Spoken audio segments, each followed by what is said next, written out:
បងប្អូនបាទនេះជារូបចម្លាក់មុននោះខ្ញុំចង់ភ័យដែរជាយកអត់បើកភ្លើងឃើញស្មាខ្មោច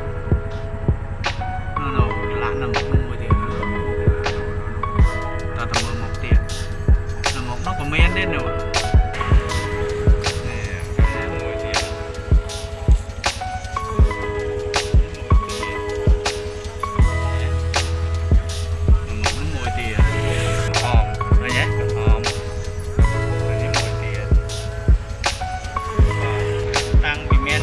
ញ៉ៃញ៉ៃមកគេដល់តែធ្វើចំណាក់ផ្ទះដោយសារមានជំងឺមេរោគកូវីដ -19 ហើយប្រជាជនមកតែធ្វើអានឹងផ្ទះគេមានជំងឺគេ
ដោយសារមានវីរុសកូវីដ -19 ហ្នឹងធ្វើឲ្យមនុស្សស្លាប់នៅ